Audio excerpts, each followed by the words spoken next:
everyone, and welcome to Oz by Drone. I'm Greg. And I'm John. Hi, everybody. Welcome to the show. Hello. Thanks for joining, everyone. First of all, what's been happening this week? It's been an interesting week for me. I've been out doing a little bit of flying again. What about yourself, John?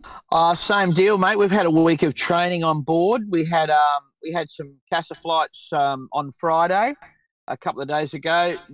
Not everything went according to plan, unfortunately. A couple of failures with the aeroplane. But anyway, look, it was a great week to get some good training in, and I'm glad that you're on the horse, mate, making a few dollars with the blades. That's excellent. having some fun and enjoying it. That's good. So just as we get started today, just a reminder, if anyone wants to use the hashtag question, that'll get our attention in the chat. We will try and have Mel putting some comments up, but it's not working at the moment. So in a little while, I'll do some other magic. And Mel is telling me that there's lag on the audio due to buffering. I have no idea why this is, but every single week we start our stream and initially we get something happening on the screen where the YouTube is telling us that we're not sending enough data, but it's certainly going out of here, and we restart the stream and so on and so on.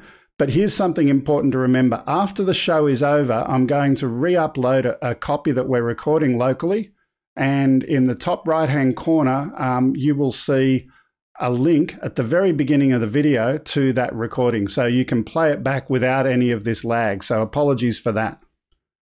All right, on with it. Okay, so let's get started. I can see that Mel is actually sending some chats. I think it's slowly coming in, really, really slowly. My computer is just very, very slow to update today. But long anyway, weekend, mate. Long weekend. It always happens. It must be.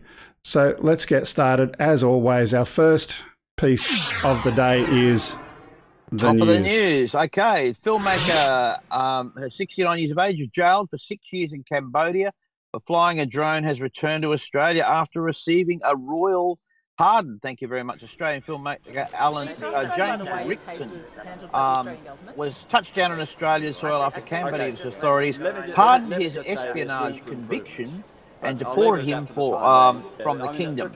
And we've got that playing now. We've got Greg talking now. Okay, good. A lot of people have been very critical about how your case was. Sorry, James. I don't know. I haven't even seen a newspaper. When I was on the plane, I managed to read a couple of magazines and to find out about a whole bunch of children who were trapped in a cave somewhere in Thailand. I don't know what's going on in the world. I've been completely cut off from the world.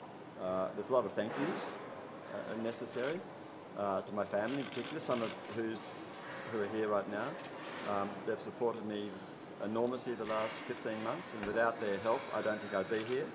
I've also got to thank the media, because I think without the media, there wouldn't have been the pressure placed on the Australian government to help me out. I also need to thank Prime Minister Hun Sen in Cambodia for recommending to the King that I receive a pardon for a crime that I did not commit. I've always loved Cambodia. I don't love Cambodia any less now as a result of what has happened. In fact, if anything, I love it more. And I'm looking forward to going back and doing all I can to help poor Cambodian families get houses and in any other way I can. And there we go. So now, look, that's... Sorry, I'll jump in right away, Greg, on this one, because one of the things we want to establish too is you don't really know. They said it was a political rally or a political meeting of some kind. You're never going to really know what that was, perhaps. Look, he's a guy that loves Cambodia. He's a great filmmaker. Does a lot for tourism in Cambodia, I believe, again. But if he'd had some comments about human rights at any stage, yeah, they'll lock you up for doing that kind of thing. I question whether he was locked up more for the drone activity and flying, or more for the fact that he's a documentary filmmaker. So I'll leave that up in the air for everybody to decide. But if he was a recreational drone user, accidentally flew over something that might have been sensitive, would he have been locked up for 6 years? Hard to tell. Yeah, from what I understand, he was convicted of being a spy.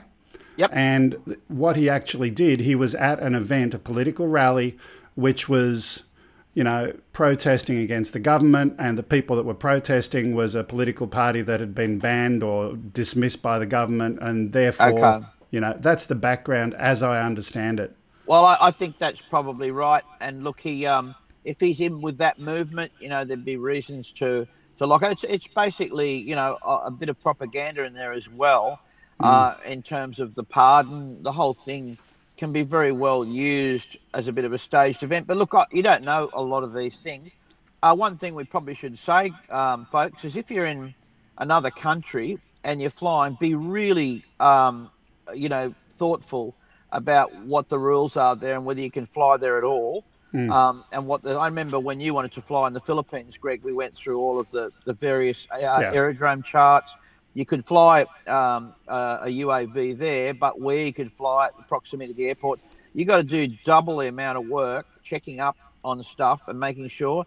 And then when you get there, ask. I mean, ask a local. If there's other people that fly around there recreationally, you wouldn't necessarily have a problem. But be very, very careful. Absolutely. So let's move on from there. Next one we've got is, we got a punch up, and only in New Zealand would this one happen. Let's have a look. We got a couple of photos. So this is relating to backlash against a proposed restricted area for commercial drone testing at Central Otago Airport. And there was a public meeting where they were talking about this, and the guy that we see on the screen at the moment is the Skybase Chief Executive, Michael Reid. He was unable to complete his presentation. Now, to be fair, it wasn't a physical punch-up, but a lot in the media have called this a verbal punch-up, and it got very, very heated. He was trying to get approval for a restricted airspace around this airport because it was a particularly good one for unmanned aviation, low wind, high sunshine hours, low rainfall, and generally low quantities of aircraft traffic in the area. But the people who didn't like the idea, they said it's the wrong place, and they basically told him to go and do his testing in the Australian outback in the desert. Okay. So we're going to see a bit of this too, I suppose. Have you got a clip there for it, other than just the photo? Unfortunately, no. But we got the photos only, yeah. Look, locals make a good point. No one wants to live next to an airport, prison, waste recycling centre, all of that stuff. And look, I understand it. People who live in the area are worried about their house prices and all sorts of stuff. Interestingly, though, the suburb of Canberra in Australia is trialling deliveries at the moment. They're quite happy. They're quite excited about being able to get their prescription medications dropped off at a landing zone in the street. And, there's always got to be a way these things are done. I wonder how much background the local people did in terms of what the impact would be. On an aviation point of view, having a testing site at an airport makes perfect sense. If it's a low used airport, you've got a nice runway, the manned traffic can integrate perfectly at an airport. Airport is the best place to have drones and manned aircraft mixing because there's a communication between them. You know exactly where you are. I'm landing on runway 16. I'm good. And that's the stuff they're wanting to test. How does aviation work together hand in hand with unmanned aviation?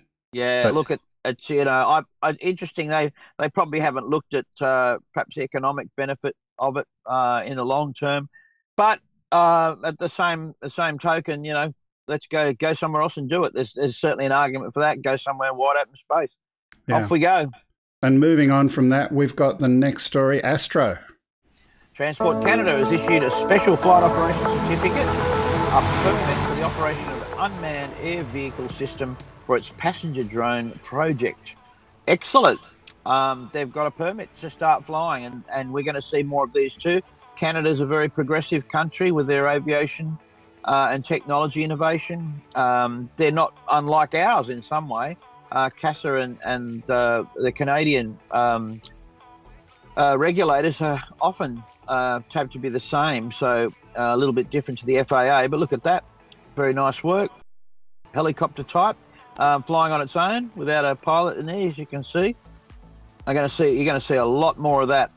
Yeah, look, I'm pretty excited by this. This was only a test flight, obviously, without any passengers there.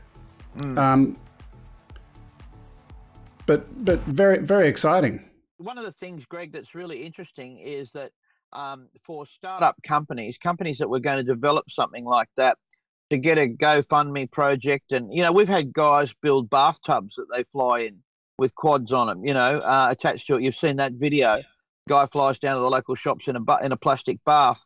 The truth is that because you can use an off-the-shelf autopilot and electric motors that are available, and we've got batteries that are available, you can basically build these things in your garage. And if you're good with fiberglass, you can make it look pretty like that. But that aircraft you just saw flying there probably had a Pixhawk in it. It probably did. But I'm really excited by this because it is the first aircraft of its type that is certified to carry passengers that I know of. Are there any others? Look, there's probably not certified, but remember reading that properly, issued a special flight operations certificate for the permit of an operation. So what that allows in terms of the special permission and how far that goes, whether they're allowed to fly up to a certain height. You're getting into your aviation brain again. I know. Well, you're looking for the disclaimers. A permit's not is a permit, so it's a special flight operation certificate. But I'll give it to them. That's a movement forward. That is a good thing. Absolutely. And from there we move on to the next topic, solar. We have solar. NUS team enables solar-powered drone fighter team from the National University of Singapore, of course, where they are absolutely marching ahead, has achieved a major step forward in stretching the capabilities of a quad by powering flight solely by natural sunlight. And wow, we are going to see that stuff too. I mean, obviously not necessarily a manned aircraft straight away. We really need to get efficient solar panels. But what a way to go. Look at that fantastic flying solar panel. Looking good. Yeah, totally by solar, folks. So wonderful thing that. Again, noting Singapore has a low altitude system in place there. The Singaporean police have lanes that they can fly in all through the urban areas and patrol and conduct their activities using various aircraft. So big stuff happening in Singapore. I'd love to have a look at it myself. Yeah, this particular one, though, it's still early days for it. I understand it has done flights over 10 metres in altitude. They're not obviously getting too high too quick, obviously with that kind of footprint. It's looking like a floating sail. So yeah, that's right. And I mean, there's early days because of any sort of weather at all. That sort of airframe would struggle having so much surface area. But look, hey, all again marching forward. Lovely. Okay. Let's have a look. We got another really cool one over here. We've got a delivery. We talked about deliveries before. You briefly mentioned it. That's right. But guess what? In Iceland, pie in the sky. Iceland embraces growing drone delivery service. About half of Iceland's capital can now receive orders of various fast foods from the air using drones dispatched by one of the country's biggest e-commerce businesses. Aha.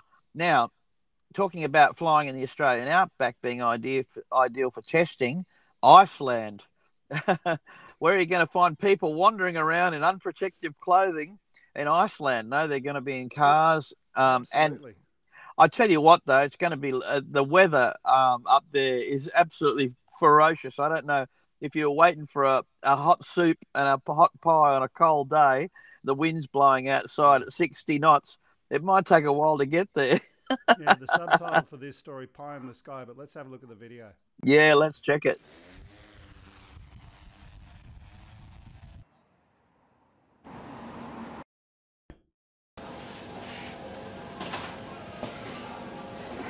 We put it in a drone and fly it to the customer. So when we have made the drone safe to take off, we push with the push of a button, it takes off and the whole progress is automated. It flies the route to the customer. When it's at the customer's point, the customer has this text message and flying can over press lanes, accept. rural space. Oh, and when it presses accept, the drone delivers the good via wire. So the wire just goes down and the customer takes the product drops it on the ground. I think that is absolutely awesome. Apologies for the sound dropping in and out of that video. I edited it together because it was a much longer video originally, but you can get the idea. sending it down by wire is something that I hadn't seen elsewhere. But here's the interesting thing. As you said, about 50% of Icelanders now able to receive deliveries via this method. That's outrageous. I know. I know. And we can't get a sausage sandwich from Bunnings. I know. Well, you know, there's a whole other issue too, man. Half the world can't even get a decent meal, and here we are. We're having ours flowing in. I mean, it's a novelty thing. It is novelty, but it does serve a purpose. It does serve a purpose. I mean, it shows you what the need is. Perhaps what we're looking at is like Amazon. Fast food industry is one of the world most cashed up businesses in the world, and so they've got money to spend on this R&D. Perhaps someone else hasn't. Perhaps the pharmaceutical people are going to wait until the fast food guys get it right before they deliver medicines. I'm far more interested in delivering medicine than I am, in a situation where it needs to be there quickly, than delivering a hamburger or a sausage sandwich. But hey, carry on. Look, let's take it all. It's fantastic. Have a laugh, and I'll be the first. If they come to hit my place, I'll order one for sure. I just want to see that thing drop my food. What's it going to cost? Who knows? Probably cheaper any other way. Yeah, speaking of flying over people, the next story is actually an interesting one. So the FAA has approved a waiver for drone operations over populated areas in states impacted by Hurricane Florence. Yep. That's been done in collaboration with Virginia Tech and State Farm. Yep. Which I think is, it's wholly appropriate. Yep. It's a good thing. Now, just to give you a little bit of a scope on that, when we flew Cyclone Debbie, with Anthony Marsh and I went up there in a Cessna, and we had a couple of Phantoms with us to map that cyclone area. The Army was up there with their Shadow 150. Now, this was quite a large 23-kilo fixed-wing aeroplane, and they couldn't get approval to fly over a populous area, even though the area had been evacuated. Now, it doesn't say in our regulations in Australia that you can fly over a populous area if it's been evacuated. You can argue if it's populous or not, but there's no definition of that. And what we did was we secured each area we were going to fly with the quads. So we just had the quads working small sections, flying those sections while there wasn't anybody around.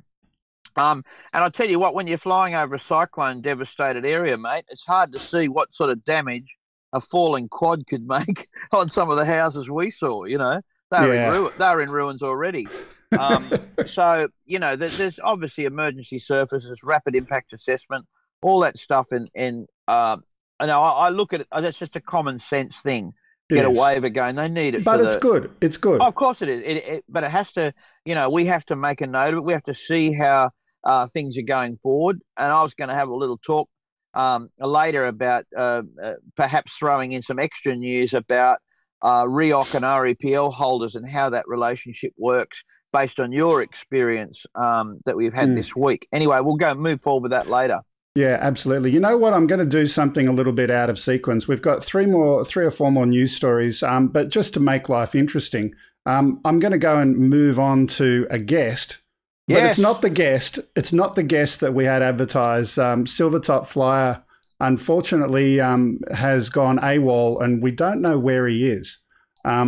So Spike, who was here last time, has jumped in, and we're just going to put him up on the screen. Except we got a question mark where his head's meant to be. I don't know why that is. I'm not Spike. Hang on.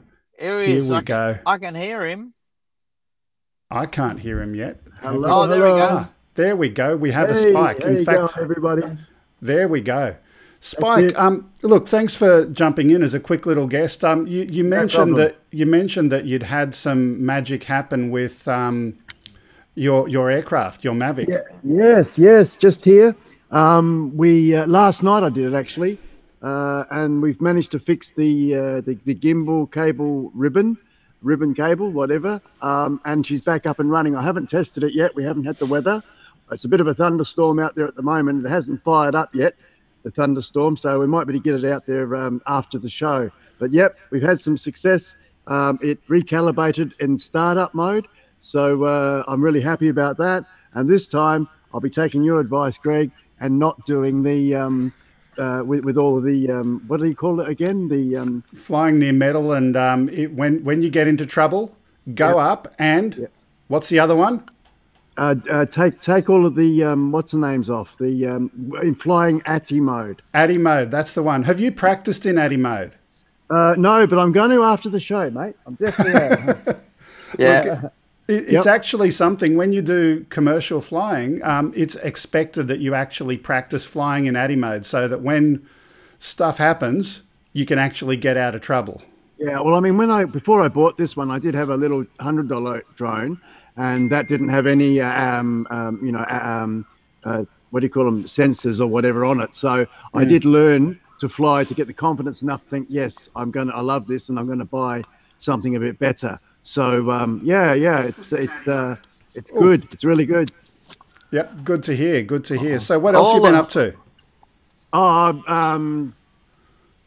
Oh, there's Mr. Spike. He's turned into a question mark. His internet out there in Outback Australia is questionable. He's back. There he is. And, yeah, here we go. Back again. I've got the 5G on as well, so I'm surprised that we're getting dropout here. Telstra Tower's just across the road, so I should really have a great connection. But look, before I go, I'd like to give a massive shout out who's on the chat now. Lloyd, as you know, Greg, it was his birthday yesterday. So happy birthday, Lloyd. A live happy birthday chat to you, man. Shout out.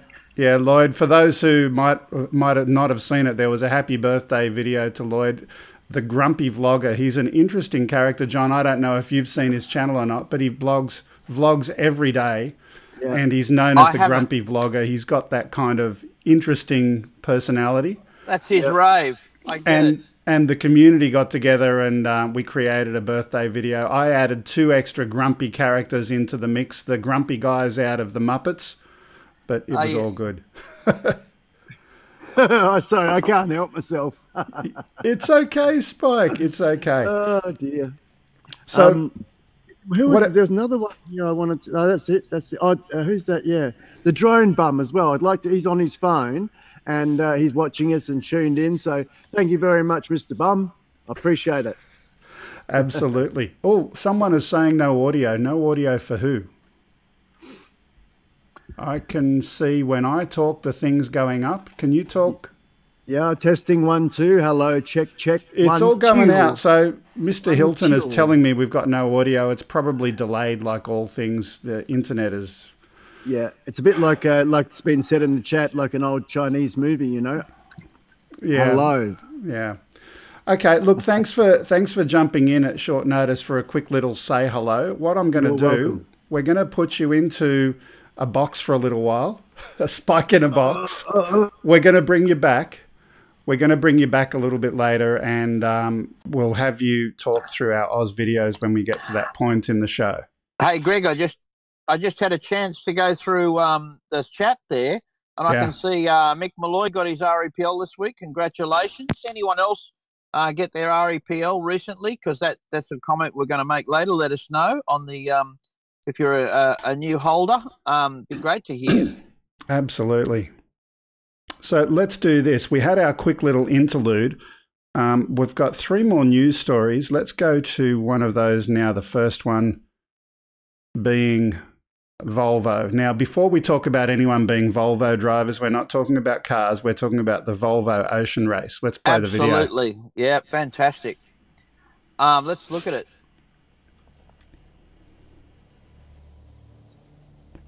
So this one, if you go into YouTube and just Google the Volvo Ocean Race, there's some great footage, but they've certainly changed the game in terms of how sailing is captured. This edition of the Ocean Race has drones on every single boat and onboard reporters grabbing some of the most epic and stunning footage ever seen from the most remote corners of the planet. Now, the video that this is taken from is about 8 minutes long. We're not going to have time to play the entire thing, but encourage you to type into YouTube Volvo Great Ocean Race and have a look at that. Some really good footage. Isn't that beautiful? That's great. Of course, you maybe saw the one that was circling around, Greg, of the guy who threw the Phantom. out of one of those sailboats one time in the Southern Ocean. Fantastic bit of footage too, flying the Phantom 4 out the window. Oh, look at that. I don't know how it copes with the spray, but obviously if you zoom in and you've got a zoom camera, you can manage that. But lovely flying, guys there. Really good work. The Mavic Zoom would be interesting out there now that you do have some zoom capability. Yeah, it would. Look, zoom, you wouldn't think you'd need it, but actually it's a fantastic thing to have on a quad. Just being able to frame the shot properly from a position, where you might not be able to get in. Look at that. And, you could be backing up from that pretty quickly, and yet it looks like you're flying right next to it. So it's quite deceiving. But lovely stuff. Look at that. Nothing better than to shoot, I'm starting to notice more and more, of course, now every time you see a shot on a show, TV series, news, whatever, you can say, oh, okay, I can see how that was shot. And it's just amazing how much aerial imagery is being used now in vision, what was once probably a bit beyond many filmmakers, startup filmmakers. Oh, magic. Look at that. That's gold. So we'll leave that there and just again suggest people Google the Volvo video. I'll be watching that one for sure. The Volvo Ocean Race. I'll update the description at the end to put a link to that one. Make sure that's in there. Sure. And from there, we want to talk about Donald Trump. Oh, do we have to? I mean, really? Look, this one was interesting. What I'm going to do is play the video in the background. Let's put that up now. Here's what I want to do. So as a bit of a quiz or challenge, ask people if they can identify where that is from. I can't see a wall. No, this is it's not Niagara Falls. It's not Niagara Falls. Okay. Yeah, I can see that too. So is he going to build a wall? Well, someone has invited President Trump to build a golf course at this location. I see. Yep. So I'm curious. It's no prize, just a fun little quiz competition. Because can anyone work out where this is? A golf course. Yeah, no idea. Now I understand there's some lag, so I'm just looking in the chat, and it might take some time for you guys to catch up. But let's put that video full screen.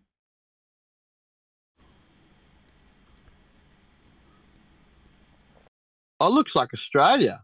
It's not. For a second, it looked like Kakadu. Grand Canyon? No. Nope. I don't know. That doesn't look like the Grand Canyon. It's too green. Canada. So this is Victoria Falls in Zimbabwe. Oh, wow. And Zimbabwe's leader said on September 26th that he had offered land in Zimbabwe's Victoria Falls to President Trump to build a golf course in their national park. Excellent. I thought that was just amusing, and I had to go and look for some drone footage to... Moving right along. Very good. Nice footage. Nice footage. You can laugh about it, but on a serious note, it's actually helpful to people in some of the countries that are not necessarily so well off to have some investment. But I understand that too, for sure. Absolutely. Moving on, having a look at use of drones in industry and in particular in the energy sector, we've got a cool video. Let's put it up.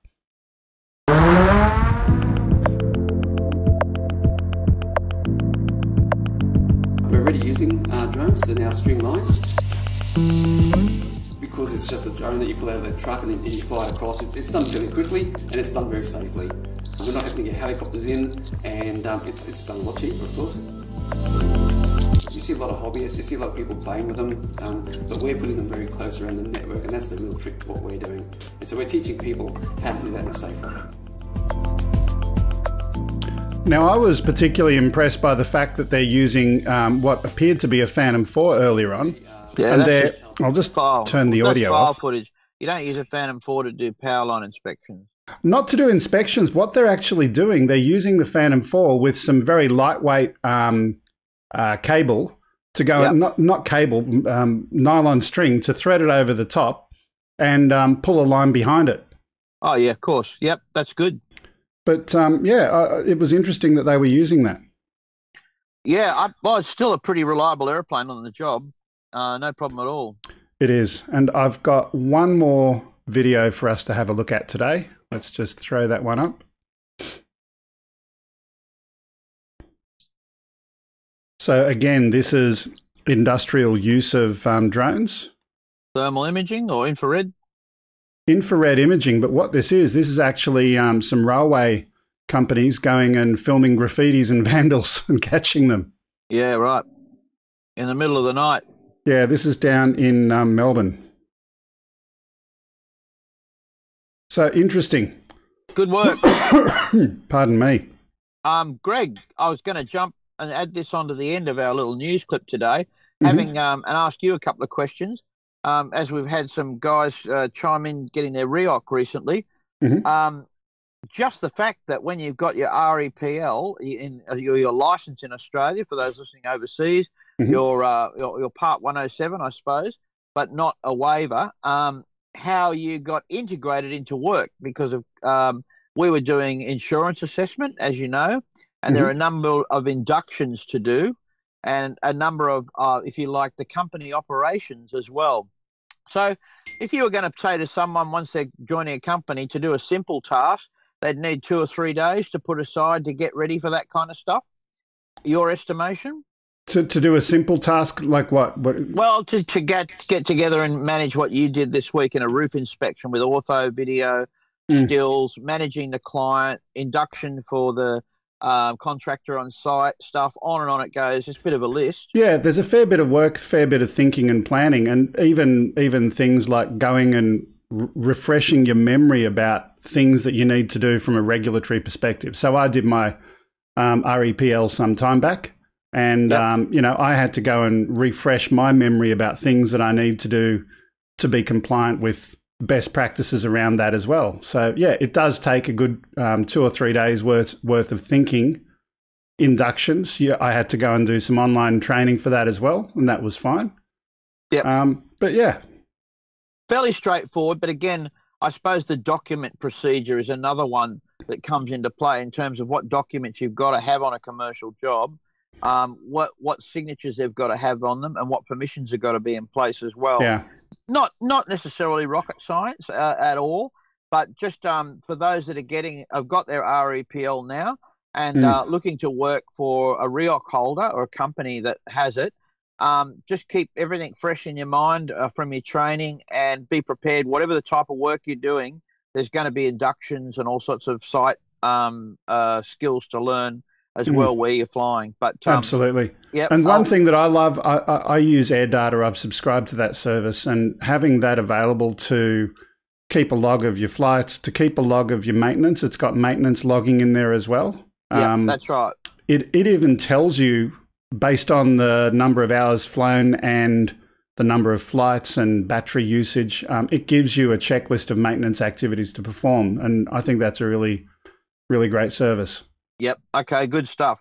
And the final follow-up on the flights that we did testing this week, we had a failure in the Parrot Disco, which was unusual. On departure, the aircraft was climbing out, and it just decided to roll on its back and fly into the ground. Never done it. It's done over 75 flights. The aircraft itself, not a scratch on it. On the particular day where we had CASA there doing some testing. It's always the way. Tom launched the aeroplane, and I mean, you can see it was a failure. We looked at the logs, and CASA said, "Well, that's not pilot error, but these things happen." And the other thing I want to remind everybody about, because I was flying an aircraft I wasn't familiar with at all, large octocopter, is to make sure you do that ADI flying. Make sure that you go out, every 4 or 5 times when you're flying. Just do some ADI flying, take off, have a little fly around. Remember, fly a couple of figure eights in it just to burn up some battery, and get that done. Because if you don't, you'll need those skills one day, and particularly when you're going for your test, they'll expect you to fly pretty much all the manoeuvres in ADI mode without GPS. So and right now, all of the drone freestylers and racing guys are just shaking their heads and saying, "What are you talking about?" You know, they have the skills to do it. The guys who race, the guy who fly free skill, they are flying without GPS, and do it and because they're practiced at it. That's it. They're not lazy. They practice the skill. They'll tell you how many times they crash, like all the time. And that's because, you know, it requires a unique skill set. If you don't do it for a little while, they'll drop off. So remember, everybody, ADDI mode, you know, change into it every third flight, do a landing, do a takeoff, just a little bit of it. Stay fresh. Keep the thumbs working. And speaking of that, I love how last week we had Malice Vex and he was talking about the number of bags of props that he goes through when he's flying. I still talk about that, the bags of props. Yeah, exactly. So, okay, let's move on. So I want to talk today about a mod for a Phantom 4 Pro, and it's one that you mentioned ages and ages ago that you had done to your aircraft. Yep. And I went and purchased one of these myself. I haven't put it on yet, but just before we talk about it, we'll put some photos up in the background. And John, you can tell me why you got this in the first place yourself. Well, it looked like a good mod for me. The weight was fine. So these prop hubs that we have are made of alloy, very light alloy. Unlike the plastic ones, they're certainly not susceptible to break at all. And remember, that's what's holding the prop on. You're not likely to have a prop failure, but a prop hub failure is more likely in terms of the way it's attached. You know, you've got to check them very carefully. Now, one thing to mention, if you buy these, Greg... Just while you keep talking, just to show people how quick and easy it is, I'm going to actually go and mount these while we're chatting here. Well, one of the things that we're going to talk about mounting is that it comes with some screws. Now, for the Phantom 4 Pro. Now, what you're going to find, Greg, as you tighten those screws down a little bit, they are too long.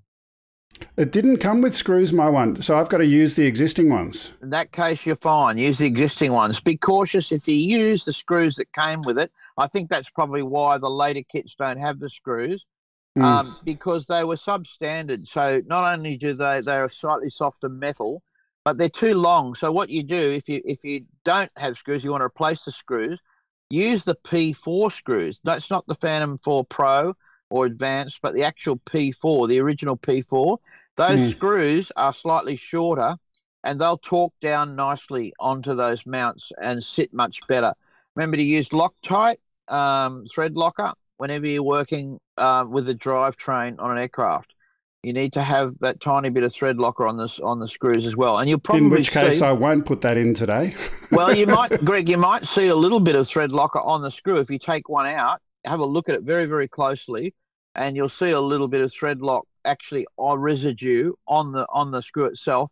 And if it's the right type, if it's a blue type, you may not need to reset it. It's like plumbing tape, I suppose, in terms of it's a rubberized rather than glue, and the rubber will help seat the screw much better. So you look back to the previous question though. What was the reason? Why would they be better? Well, like you mentioned, if I remember correctly, you mentioned that you thought there was a bit more play in the plastic one in terms of what you actually saw on your aircraft. Not so much play; it was durability. And I just thought, well, why would they exist? I mean, people can mod their aircraft a number of ways. You see all sorts of things that get brought in, but alloy prop hubs, particularly, I suppose, if they're really nicely balanced and they sit nicely on the aeroplane, just seem like a good idea. I would always replace plastic with light alloy in the drivetrain, as I said, if I've got a chance to. That might be foolish. It might seem science behind it. But I can tell you that if I put a test on them, the plastic ones would break before the alloy would. Now, not that alloy doesn't break, of course, it does. So some good news. First of all, I did have the blue Loctite, but here's the interesting thing: the center of that that mount there is smaller in diameter than the plastic one that I took off. That's okay. The existing one had the spring locked down below it. Yep. I cannot put this one on. That's interesting. It won't go. If I put this on, I can put the spring on top, but there's nothing to stop the spring from now falling away. No retainer. No retainer. How is it retained on the original? On the original, you put... underneath. Yeah, so you put the spring underneath, and the center core is going to retain that underneath. Yes, I see what you mean. That should still work. I mean, I don't know what model you've got. These are made by various other companies. So, again, if you're not happy with it, I wouldn't change it. I'm not happy with it. I'm going to leave the originals on there. I wanted to do this. I had this really grand vision of doing this live on air and having it perfectly finished and completed by the time we had our chat. That's not going to happen. I'm unhappy with the product, so don't buy it. I'll have to get more details about the good ones later. Yeah, we'll have a look at for the right ones. There are a number of different mods, but look, if you're not flying a great deal, and you're not gonna wear the plastic ones out, leave the airplane as stock wherever you can. There's not really much to do other than gimbal guard. Anything like that can be handy if you're flying in rough areas or grassed areas. A gimbal guard's a good idea. Yeah. Okay. I'll put those 3 screws on later. Here's one I prepared earlier. Yeah, look, like I said, I thought it was going to be something really, really simple as a good way of improving the durability of your aircraft. Yeah, well, we have found it to be. I mean, I must admit, they fit well. The ones I got fit well, and they work well. They've been on the airplane for over 12 months, so I haven't had a problem. Okay.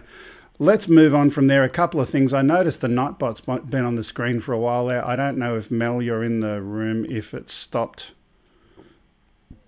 bringing chat messages up. But if it has, we'll take that off the screen. We'll just leave it for a little while. Moving on. So, Greg Hilton wants a link in the description for that stuff. So let's do that. I'll put the link in there, but based on what I've just had a look at today, that particular one, you don't want it. What'd they cost you? $10. There you go. $10 to look. Look, $10 to look, but I'm not going to keep it. And the metal, it won't hurt the props. Rick is asking. How about I go and check out the ones I've got, and we'll find the right deal. And I'll have a little bit of research on the forum too, where we initially started discussing them. So we'll bring that to you next week, folks, if you want to know about that. No problem. Okay. We'll sort that out. And a couple of other mods as well. So. Absolutely. Let's move on. Just a couple of quick things. Our competitions that we've been running. I forgot to share last week with all of our tech problems we had what it is for this week's competition. So I don't have one for you. But for next week, the ask is some video, some photos, whatever you like, flying over water. We saw some really good stuff from the Volvo event today, but send in some of that stuff. There's no official prize, except if you're in the US, we'll send you some Vegemite, so you can send us a video back of you trying to eat that. That'll be fun. Aussies, I don't have a prize for you, but you can still send us some really good footage. Speaking of which... Sorry, Aussies don't mind getting Vegemite. If you do want to send us something video-wise, upload at gregkuhnert.com. Just send a link to your video. You don't have to actually attach the video itself. That would be really good. So lovely. Moving on from there, our Aussie videos that we have a look at each and every week. Yeah, I love those. Actually, before we move on, just quickly, speaking of which, the competition. We've got the Osmo giveaway when we hit 1,000 subscribers. Just reminding people about that. Tell your friends to enter the competition. Tell them to subscribe. The reason why that's interesting and helpful, we're slowly increasing, but I want to try and get to 1,000. At the moment, where are we? Let's put that up on the screen in a few moments. As the wonders of the internet, there we go. We got 706. It's climbing slowly. And my... I love it when that happens. Yeah, okay, riveting. I was on Crazy's channel earlier today, and a couple of people subscribed to me, and I subscribed them back, but then they went and unsubscribed me, I guess. That was RC Crazy. Anyway, that's life. The target is to get to 1,000 by the 19th of November. That's my birthday present, so I want you all to chip in for my birthday present. Get your mother-in-law or whoever to subscribe to the channel. That'd be cool. Anyway, back to the topic. Osmo Video Link, Come Down Under. That's the next one we've got for you. Let's watch our videos. Oops, wrong button. I was still on the other screen. I'll press that one instead. There we go. Now we're going to bring in Spike, his audio. Can we add that in over there? And Spike's going to tell us about some of this video. Ah, yes. Hello, hello. Let's watch.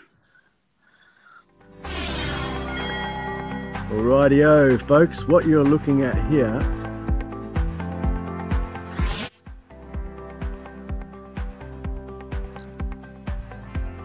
and Spike just dropped out again. The wonders of Telstra Internet. Look, I did want to have Spike commentating, but the work going very good with us today, so let me do it over here. This is drone footage of Mount Hope, Victoria, September 2018. And Mount Hope is a granite outcrop located to the north of Pyramid Hill in northern Victoria, Australia. Beautiful.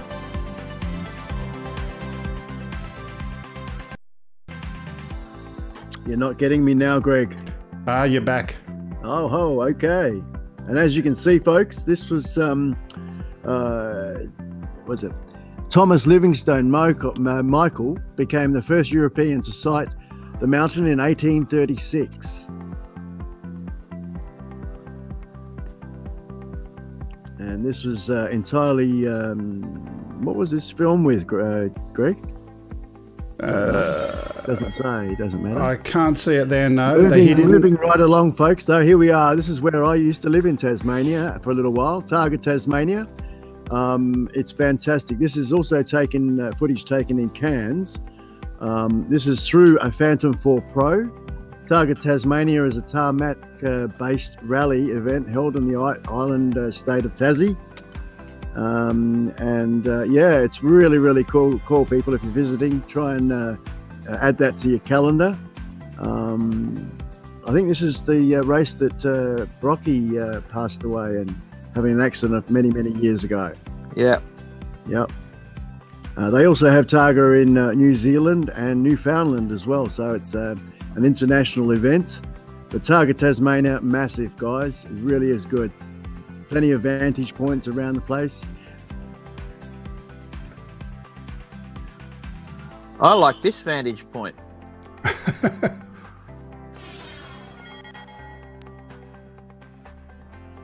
Okay, and our third one there.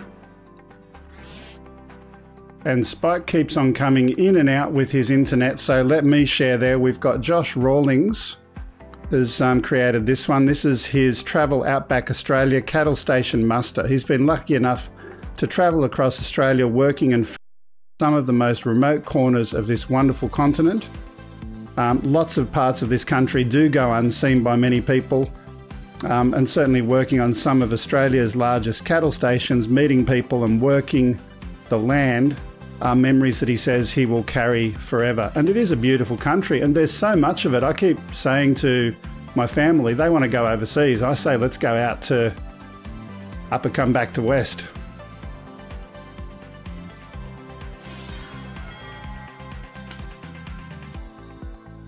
And then we've got another video here from FergTaz. He's one of our regulars that we share. I've got to have him on the show. Dasher Falls is situated on Dasher River near Railton, Tasmania, consisting of 3 tiers. The waterfall drops down over huge boulders, and at the base of the falls, you've got small caves have formed due to the pressure of the falling water. Ferg does some beautiful, beautiful footage. He certainly, he must be doing this full time. I swear, he's just pumping it out every week.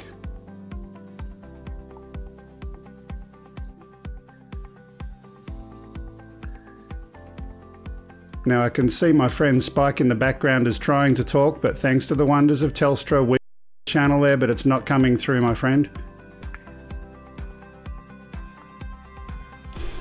He's doing a thumbs down on the screen that we can see here, but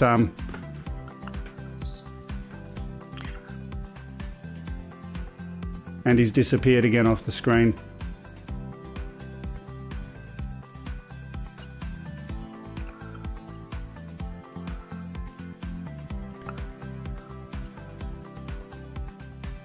Just a reminder, all of these videos we will upload later on as a separate clip. And when you go to watch that video, there will be links to each of those individual contributors' channels. I encourage you to go to those channels, have a look at a few of their other videos and subscribe to them as well to support them, because it's certainly some great footage.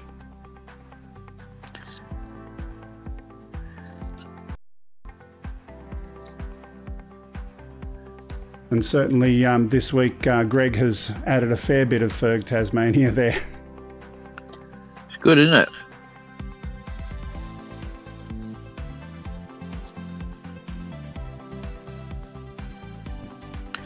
That's one thing nice about the Mav, you know, you can, when you're going for your walks and things through that area, it's just so easy to carry the Mavic on like that and have, you know, 4 batteries with you.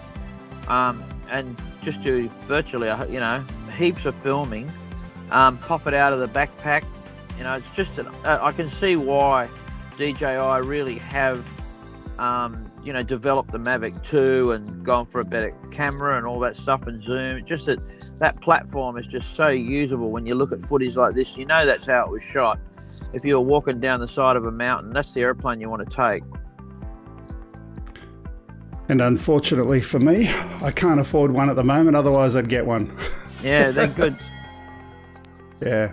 Moving on, we've got one more video today, and one was created by a channel called Hungry Drone. Subject of the video, big ships and other marine life. This was filmed using a Mavic Pro 2. Oh, nice.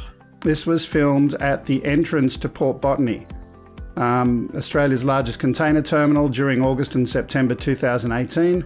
Also, he captured a whale and a pod of dolphins. The total video runs for 38 minutes. So as I said, we'll have a link to that in the video that we upload subsequently. So please do check that out. Yeah, lovely. And just to highlight that area, I haven't got my my VTC with me at the moment, but that would be pretty close to the flight path out of Mascot, wouldn't it? No, you've got Romeo 407 over the harbour area, but it only goes as far as Balgowlah. So if you're flying over the water east of Balgowlah, you're okay. But you are in the actual seaplane lane. So it's not so much the Mascot traffic, it's the seaplanes and helicopters that use the harbour route that you got to watch. But, you know, down there, you're not going to have a problem. If you're up at 400 feet, you'll see plenty of traffic up there. So, you know, that sort of area, you stay down low. Yeah. Very nice. Some nice footage of those ships there. But just make sure I've got this right. So this was Botany, not Sydney Harbour. Oh, I'm sorry. Botany, was it? Not Sydney Harbour. Of course it was. Okay. So I'm wrong about that then. So, you know, yeah, you'd be close there. Very, very close. So, I mean, he's flying pretty low level there. And while... Well, it's not... It doesn't matter. I was going to say, while it's pretty low level and unlikely to make contact with an aircraft, you do need to get approval to fly in that location. Absolutely. In Botany you do, and right there you do for sure. Yeah. It's very nice, but you sure? It looks like, oh yeah, is that Botany Bay entrance there? Yeah. Yeah, it is too. Okay. Yeah, that's a no-go there. He might be just far enough out off the Romo centre line, but if you come in and you can see the shoreline in the background, you're in the wrong area. Yeah. Not trying to be the drone police, just educating people about where you can and cannot fly, and definitely within 5 Ks of the airport is a no-go zone. 5.5 Ks, yep. 5.5, sorry, John. That's all right. No, just me. I take every half kilometre I can get.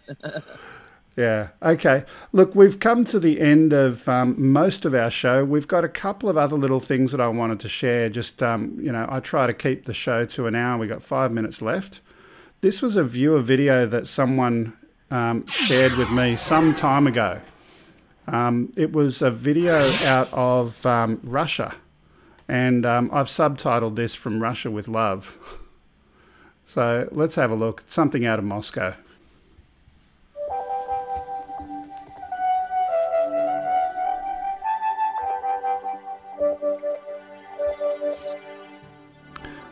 Yeah.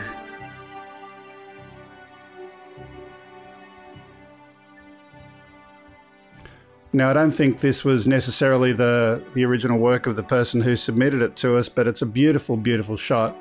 And I've had it sitting in our playlist ready to play for a while, but we had a little bit of spare time today. I thought I'd throw it in. Absolutely. That's magnificent.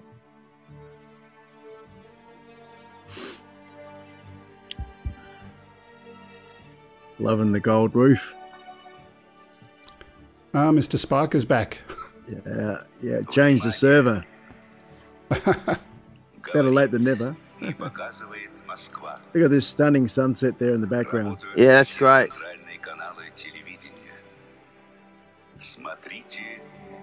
Is that Russia? Yeah, it's in Moscow. Oh, fantastic. Look at that old with the new. That's so good.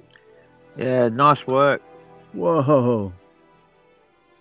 That's like the future, isn't it? And yet it's here now. So look, while that's playing out, let's just have a quick look in the chat, the three of us, see what it is that people are talking about today. Help at home, it's amazing how small the containers looked on that huge ship. Yes, Mick Malloy, it is probably illegal, but we don't know that. He may have gone through the process and got permission. Let's not make a call. What else have we got? Just a quick one for everyone. Do check out Dronebook. You've been having Nightbot go and tell you about that throughout the course of the show today. Wow. Some beautiful footage.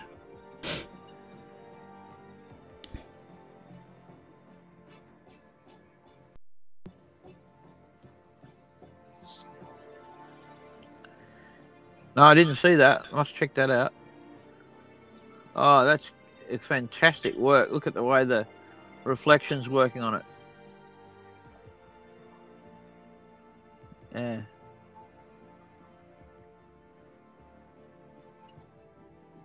Beautiful footage. And I think Spike's disappeared and come back again, and his audio's disappeared again.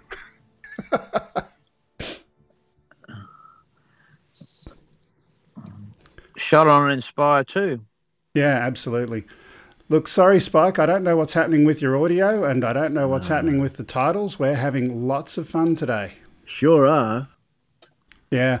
By the way, just to share with people, the show crashed last week, close to the end.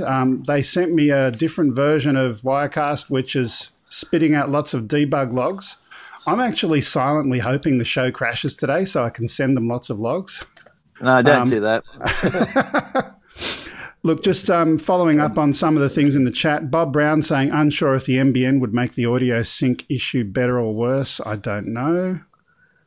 What else have we got here? We know it's out of sync, can't be fixed. Yes, a copy of this will be uploaded later. Dronebook, please do check out Dronebook. It's Facebook for droners. And also check out Drone Camp, everybody. Dronecamp.info. Absolutely. Check it out and see it's on next year. So if you're a high school student, you're watching, or perhaps you want to contribute as an adult, we'll check it out. Go and have a look at the website.